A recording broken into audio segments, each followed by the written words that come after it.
네, 이성윤 현 의원입니다. 이성윤 의원 서울중앙지검장 출신이죠. 국회 법사위원으로 지금 배정받아 있는데요. 그런데 이성윤 의원의 보좌관, 이 보좌관이 이제 지금 뉴스가 되고 있습니다. 왜 그런지 홍 기자한테 알아보겠습니다. 네, 오늘 아침 조선일보 보도 내용인데 저희가 인용을 해서 좀 전해드리겠습니다. 네. 조국 대표의 아내 정경심 씨의 자녀 입시 비리 사건 재판에서 위증한 혐의로 검찰이 기소한 전 서울대 직원 김 씨가 이성윤 민주당 의원의 보좌관으로 근무하고 있다는 게 이 보도 내용입니다.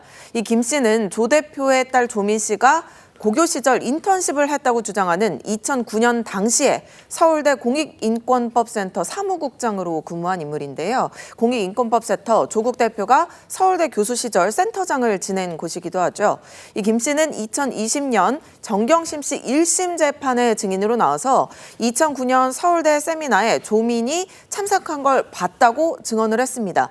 그런데 검찰이 조민 씨가 세미나 현장에 와서 도운 사실이 없다면서 김 씨를 위증 혐의로 기소한 바 있는데 이 재판을 받는 형사 피고인이 의원의 보좌관으로 근무할 수 없는 건 아닙니다. 현행법에 그런 규정이 있는 건 아닌데 이성윤 의원이 지금 법사위원으로 활동하는 만큼 좀 부적절한 거 아니냐 이런 지적이 나오는 거고요. 또 특히 이 의원이 중앙지검장일 때 공소 유지를 하던 입시비리 재판에서 위증해서 기소된 이 김 씨가 이 의원의 또 보좌를 한다. 이게 좀 자연스럽지 못하다 이런 시각이 있는 겁니다. 네. 자, 이성윤 의원 지난해 조국 대표의 북콘서트에 참석을 해서 조국 일가를 향한 검찰 수사를 강하게 비판한 적이 있습니다. 그때 목소리 한번 들어보시죠. 검찰 개혁이 제대로 성공했다면 오늘같이 이렇게 무도한 검찰 정권이 생기지는 않았을 겁니다. 저는 조국 장관께서 수사와 재판을 받으시고 이런 엄청난 고초를 겪고 계시는 걸 보고 그저 바라만 봐야만 했던 제가 너무나 안타깝고 힘들었습니다. 제가 지금까지 모셔본 우리 조국 장관님은 강철 같은 의지력의 소유자입니다. 네, 저희가 사실 확인은 좀 더 해야겠지만 말입니다.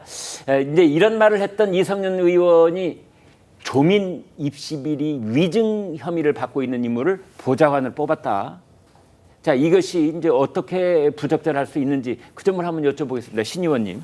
예, 사실 뭐 보좌관으로서의 원칙적으로는 근무를 할 수 있는 부분이긴 한데요. 네. 아무래도 법사위다 보니까 이게 이해관계 상충에 있어서의 문제가 있지 않느냐 이런 부분을 제기는 할 수는 있는 것 같습니다. 그러니까 이제 이성윤 의원이 조국 대표 일가를 위해서 뭔가 발언을 해오고 또 반대로 이제 이성윤 의원은 이번에는 그쪽 편에 있던 사람을 또 보좌관으로 이렇게 들이고 뭐 이렇게 서로 왕래가 있는 뭐 그런 지금 모양을 그리고 있는 건가요? 뭐 꼭 그렇다고 볼 수는 없겠지만 하여튼 네. 조국 그 대표의 사건조차도 이게 정치화됐기 때문에 사실 그 사안을 바라보는 이성윤 의원의 시각으로의 그런 보좌를 할 수 있는 부분에 있어서는 큰 문제는 없다고 생각합니다. 다만 이게 재판을 받고 있고 그런 상황에서 보좌관으로 일하는 거에 대한 그런 법사위와의 이해관계 상충이 없겠느냐에 대한 우려가 조금은 있을 수 있을 것 같은데요. 어제도 사실은 과학방송통신위원회에서도 비슷한 이슈가 있었습니다. 네. 그 민주당의 이훈기 의원이 그 국민의힘의 김장경 의원이 MBC와 소송을 하고 있는데 과방위 의원으로 들어가는 게 문제가 없느냐, 사퇴해야 되는 거 아니냐라는 지적을 했거든요.